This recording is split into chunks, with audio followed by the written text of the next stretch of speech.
जय हिंद। स्वागत है आपका स्टार्ट टू सक्सेस पर। सिंधु घाटी सभ्यता के 25 महत्वपूर्ण प्रश्नों की ये दूसरी वीडियो है। यदि आप पहली वीडियो नहीं देखे हैं तो चैनल के प्लेलिस्ट पर जाकर देख लीजिए। यदि आप किसी भी प्रतियोगी परीक्षा की तैयारी कर रहे हैं तो ये वीडियो आपके लिए बहुत ही महत्वपूर्ण है। चलिए शुरू करते हैं। प्रश्न 1। हड़प्पा कालीन लोगों ने नगरों में घरों के विन्यास के लिए कौन से पद्धति अपनाई थी? ऑप्शन 1 त्रिभुजाकार पद्धति, 2 ग्रिड या जाल पद्धति, 3 गोलाकार पद्धति, 4 इनमें से कोई नहीं। इसका सही जवाब है ऑप्शन नंबर 2 ग्रिड या जाल पद्धति। ग्रिड या जाल पद्धति से मतलब यह है कि पूरा नगर एक जालनुमा आकृति में बटा हुआ था।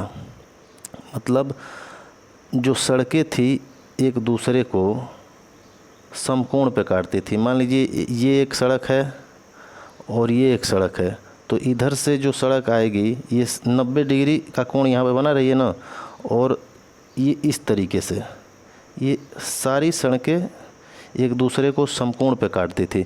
और जो घर हुआ करते थे ये इनके बीच में ये घर हुआ करते थे। ये घर हो गया, फिर ये घर हो गया, ये घर हो गया, ये घर हो गया। ये जो खाली जगह है इनके बीच में घर हुआ करते थे, इसीलिए इसे ग्रिड या जाल पद्धति कहा जाता है। दूसरा प्रश्न, निम्न में से कौन सा पशु मोहरों और टेराकोटा कलाकृतियों में निरूपित नहीं था? ऑप्शन नंबर 1 गाय, 2 गैंडा, 3 हाथी, 4 बाघ। इसका सही जवाब है ऑप्शन नंबर 1 गाय। गाय मोहरों और टेराकोटा पे इनकी कहीं आकृति नहीं मिलती है, इसका साक्ष्य नहीं मिला है। प्रश्न 3, हाथी दांत का पैमाना कहाँ मिला है? इस ऑप्शन नंबर 1 कालीबंगा, 2 लोथल, 3 धौलावीरा, 4 बनवाली।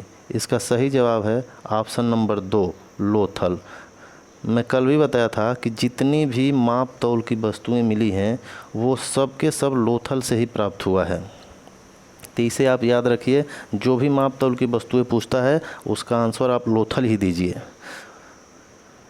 अगला प्रश्न, कौन सा हड़प्पियन नगर 3 भागों में विभक्त है? Option number 1 Lothal, 2 Dholavira, 3 Kalibangan, 4 Surkotada. Option number इसका सही जवाब है 2, ऑप्शन नंबर 2 धौलावीरा। धौलावीरा 3 भागों में विभक्त है।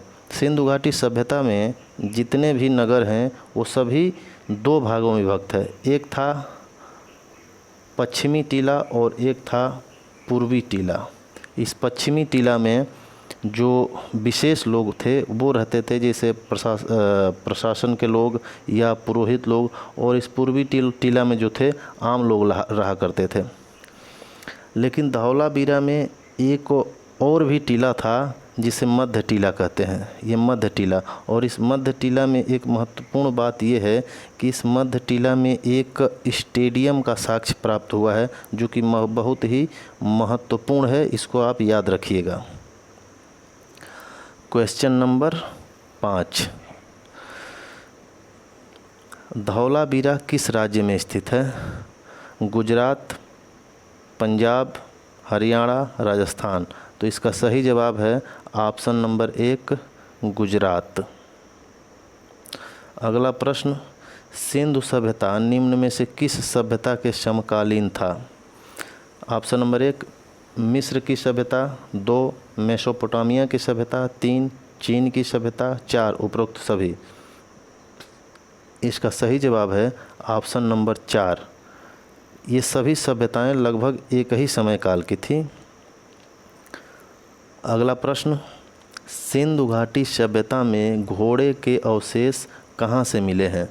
ऑप्शन नंबर 1 सुरकोतड़ा से, बनवाली से, मांडा से, कालीबंगा से। इसका सही जवाब है ऑप्शन नंबर 1 सुरकोतड़ा।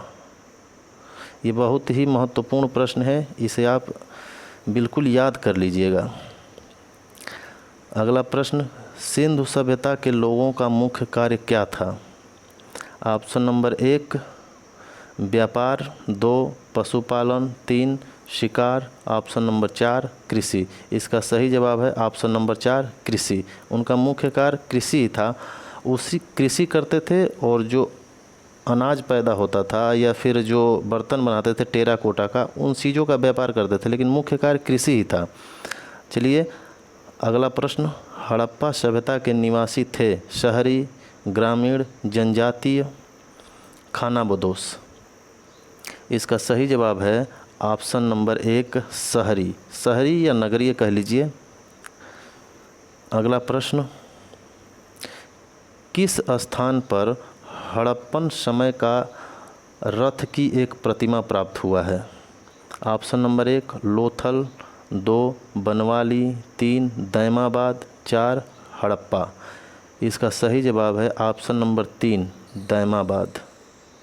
अगला प्रश्न, सिंधु सभ्यता में कालीबंगा निम्न में से किसके लिए प्रसिद्ध है? ऑप्शन नंबर 1 चट्टान कटौती की वास्तुकला, 2 बंदरगाह, 3 कपास की खेती और चौथा मिट्टी के बर्तन। इसका सही जवाब है ऑप्शन नंबर 4 मिट्टी के बर्तन। यहाँ मिट्टी के बर्तन बहुत बनाए जाते थे, इसके लिए ये काफ़ी फेमस था। अगला प्रश्न, सिंधु सभ्यता में धौलावीरा निम्न में से किसके लिए प्रसिद्ध है? ऑप्शन नंबर 1 चट्टान से निर्मित स्थापत्य कला, दूसरा बंदरगाह, तीसरा जल संरक्षण, चौथा मिट्टी के बर्तन। इसका सही जवाब है ऑप्शन नंबर 3 जल संरक्षण के लिए धौलावीरा बहुत ही प्रसिद्ध था। और एक बात और याद रखिएगा इसके बारे में, यहाँ जल संरक्षण के लिए 16 तालाबों का साक्ष्य मिला है, जिसमें जल को इकट्ठा करके उसको संरक्षित किया जाता था। अगला प्रश्न, विशाल स्नानागार निम्न में से किस नगर में पाया गया है? Option number 1 Lothal, 2 Mohenjodaro, 3 Mitathal, 4 Kalibanga. इसका सही जवाब है ऑप्शन नंबर 2 मोहनजोदड़ो। अगला प्रश्न, सुरतघोई, ये थोड़ा सा गलत हो गया है, ये सुरतघोई है। सुरतघोई निम्न में से किस देश में है? Option number 1 Bharat, 2 Pakistan, 3 Afghanistan, 4 Tibet. इसका सही जवाब है ऑप्शन नंबर 3 अफ़गानिस्तान। अगला प्रश्न, मोहनजोदड़ो का स्थानीय नाम क्या था? ऑप्शन 1 रेगिस्तान का टीला, 2 नादीमुख भूमि का टीला, 3 मृतकों का टीला, ऑप्शन नंबर 4 उपरोक्त सभी। इसका सही जवाब है ऑप्शन नंबर 3 मृतकों का टीला। मृतकों का टीला इसे इसलिए कहा जाता था कि जब इसकी खुदाई हो रही थी तो यहाँ पे बहुत सारे मानव कंकाल एक के ऊपर एक मिले थे, इसलिए इसका नाम मोहनजोदड़ो रखा गया। क्योंकि मोहनजोदड़ो सिंधु भाषा का शब्द है जिसका अर्थ ही होता है मृतकों का टीला, इसलिए सिंधु भाषा में इसका नाम मोहनजोदड़ो रखा गया। अगला प्रश्न, नर्तकी की मूर्ति जो कि कांसा की थी निम्न में से किस सभ्यता में पाई गई है? ऑप्शन नंबर 1 सिंधु सभ्यता, 2 मेसोपोटामिया सभ्यता, 3 फारस सभ्यता, 4 चीन सभ्यता। इसका सही जवाब है ऑप्शन नंबर 1 सिंधु सभ्यता। अगला प्रश्न, किस हड़प्पा कालीन स्थल के भवन निर्माण के लिए कच्ची ईंटों का प्रयोग बहुतायत मात्रा में किया गया है? Option number 1 Harappa, 2 Mohenjodaro, 3 Kalibangan, 4 Banawali. इसका सही जवाब है ऑप्शन नंबर 3 कालीबंगा। कालीबंगा में बहुत सारी भवनें कच्ची मिट्टी के ईंटों से भी बनाई गई हैं। अगला प्रश्न, निम्न में से कौन सा तत्व कालीबंगा से नहीं पाया गया है? ऑप्शन नंबर 1 काले रंग की चूड़ियाँ, दूसरा हल से जुते हुए खेत, तीसरा अग्निकुंड, चौथा युगल समाधान।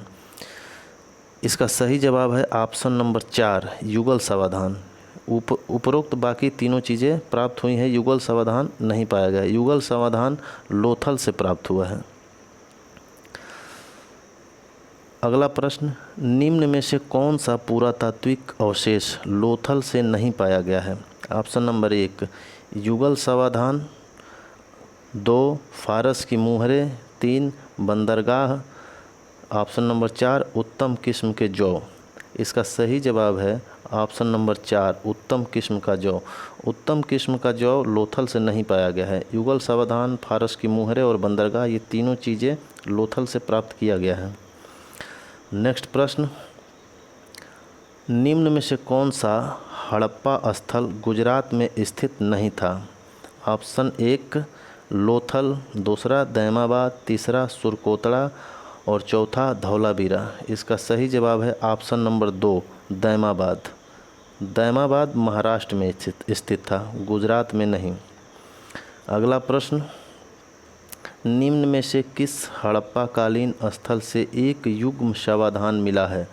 Option 1 Mohenjodaro, 2 Harappa, 3 Banawali, option number 4 Lothal. इसका सही जवाब है ऑप्शन नंबर 4 लोथल। अगला प्रश्न, भारतीय पुरातत्व का जनक किसे कहा जाता है? Option number 1 John Marshall, 2 Alexander Cunningham, 3 Mortimer wheeler, 4 James Prinsep. इसका सही जवाब है ऑप्शन नंबर 2 अलेक्जेंडर कनिंघम। अगला प्रश्न, निम्न में से किस हड़प्पा कालीन स्थल से हल का टेराकोटा मिला है? Option number 1 Banawali, 2 Dholavira, 3 Kalibangan, option number 4 Lothal. इसका सही जवाब है ऑप्शन नंबर 3 कालीबंगा। हल का टेराकोटा, इसका मतलब ये होता है कि मिट्टी से बना हुआ हल। टेराकोटा का मतलब ये होता है मिट्टी के वो सामान जो मिट्टी से बना करके और उसे पका दिया जाता है। जैसे मिट्टी के बर्तन, पका हुआ बर्तन, उसे मिट्टी का टेराकोटा कहा जाता है। उसी तरीके से मिट्टी से हल बना करके और उसे आग में पका करके जब पूरी तरह से तैयार हो जाता है, उसे मिट्टी का टेराकोटा कहते हैं। अगला प्रश्न, पुरालेख शास्त्र किसका अध्ययन है? ऑप्शन नंबर 1 सिक्के का, 2 शिलालेख का, 3 मंदिरों का, 4 पक्षी का। इसका सही जवाब है ऑप्शन नंबर 2 शिलालेख का। पुरालेख शास्त्र, शिलालेख का मतलब ये होता है कि पहले के ज़माने में पत्थरों को खोद करके उस पर कोई चीज़ लिख दिया जाता है और उसी का अध्ययन आज के डेट में पुरालेख शास्त्र कहलाता है। आज का आखिरी प्रश्न है, सिंधु सभ्यता के लोग किसकी पूजा करते थे? ऑप्शन नंबर 1 विष्णु, 2 पशुपति, 3 इंद्र और ऑप्शन नंबर 4 है ब्रह्मा। इसका सही जवाब है ऑप्शन नंबर 2 पशुपति। यदि इस वीडियो से आपको लाभ मिला हो और अच्छा लगा हो तो इस वीडियो को लाइक कर दीजिएगा और इस चैनल को सब्सक्राइब कर दीजिएगा। धन्यवाद।